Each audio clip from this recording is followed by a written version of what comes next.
berlaku seperti begitu. But we have been trying our best. Timbalan Menteri, minta Saya fikir cukup soalan masuk sikit mengenai banjir. Ya. Boleh saya tanya soalan mengenai banjir? Pula, apakah perkembangan projek e-tanah sebentar tadi?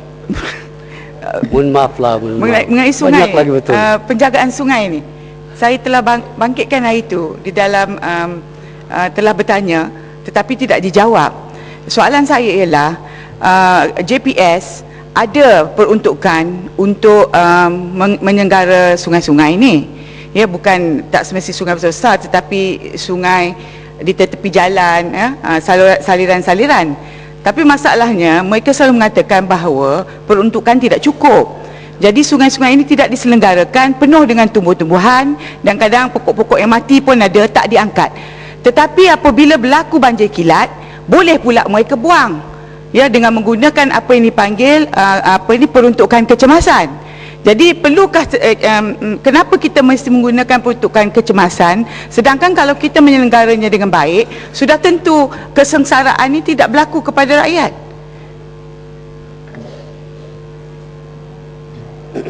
Ya, Menteri, dah 46 minit, kalau boleh dapat habis dalam masa setengah jam macam tu. Setengah jam. Jawab mana yang penting, ya, yang lain boleh jawab tulis. Okey, terima kasih. Untuk menjawab soalan sebentar tadi itu, dalam sistem kita memberi peruntukan pada setiap negeri untuk menjaga sungai-sungai, membersih sungai ini. Jadi kadang-kadang kita amanahkan kepada jabatan negeri itu untuk menjalankan kerja-kerja itu untuk memastikan supaya sungai-sungai itu sekurang-kurangnya di-maintain, diselenggara, dibersih dan sebagainya. Kita ada peruntukan. Okey, kalau boleh saya minta kebenaran daripada Tuan Speaker, saya teruskan saja ini supaya kalau boleh kita beli habis dan tolonglah jangan mengganggu lagi. Ini berkaitan dengan e-tanah, persoalan daripada Parit Buntar. Aplikasi e-tanah bagi projek perintis di Pulau Pinang telah siap dan sedang digunakan pakai di semua pejabat tanah di Pulau Pinang. Sehingga 30 Oktober 2009, sebanyak 80,717 perserahan telah diterima dan sejumlah 401,1 juta telah berjaya dikutip melalui sistem ini. Projek e-tanah sedang diperluaskan di Negeri Sembilan dan Melaka. Pada masa kini, aktiviti pembersihan data sedang dilaksanakan bagi memastikan data-data yang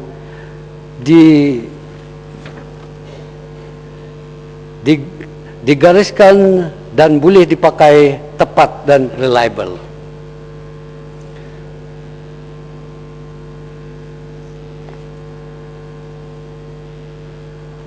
Parit Buntar juga bertanya berkaitan dengan pencemaran sungai. Usaha yang sedang dibuat oleh kementerian untuk menangani isu pencemaran sungai ialah, ini mungkin pendek jadi saya boleh beritahu, langkah-langkah yang dilaksanakan oleh JPS dan alam sekitar ialah mempertingkatkan penguasaan Akta Kualiti Alam Sekeliling tahun 74 dan peraturan-peraturannya, mempertingkatkan aktiviti kesadaran dan pendidikan alam sekitar di kalangan orang awam dan para pelajar terutamanya, melaksanakan program pencegahan pencemaran dan peningkatan kualiti air sungai. Antara tindakan yang diambil ialah mengkehendaki syarikat memasang dan mengendali kelengkapan kawalan pencemaran seperti membina perangkap sampah, mengadakan program Satu Negeri Satu Sungai, juga bertujuan untuk memulih dan mengembalikan sungai, menubuh sistem pangkalan data River Basin Decision Support System. Berikutnya, menyediakan blueprint for river management in Malaysia dan akhirnya mengadakan kursus secara hand-on, pelaksanaan manual saliran mesra alam dan pekan kawalan hakisan dan empanan malam. Parit Buntar juga bertanya berapakah pegawai Forest Ranger yang bertugas, berapa pegawai yang ditangkap karena rasuah, sejauh mana John penampan dilaksanakan, sejauh mana pelaksanaan selective management system, dan hubungan jabatan dengan pihak NGO. Di Semenanjung Malaysia, bilangan pegawai berpakaian seragam adalah seramai 3.830 orang. Ini merangkumi ranger hutan, pengawas hutan, dan pekerja hutan. Berhubung pegawai Jabatan Perhutanan yang disiasat karena kes tuduhan rasuah adalah seramai 13 orang sejak tahun 2007. Berhubung John penampahan pula dimaklumkan pula sebelum kerja pembalakan dalam hutan simpanan kekal dijalankan, kawasan John penampan ditandah khususnya bagi pemeliharaan habitat tebing sungai serta kualiti air sungai. Semua kawasan pembalakan di dalam kawasan hutan simpan kekal diuruskan mengikut keperluan sistem pengurusan memilik.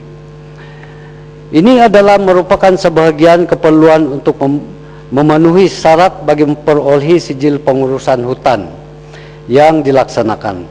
Kerjasama dengan pihak NGO terus diberi perhatian khusus dan terus dipertingkatkan. Pihak NGO telah melibatkan diri secara aktif dalam beberapa seperti projek penanaman bakau dan spesies yang bersesuaian di persisiran pantai negara dan ekspedisi saintifik. Ini menunjukkan bahwa kerjasama kami dengan NGO cukup baik.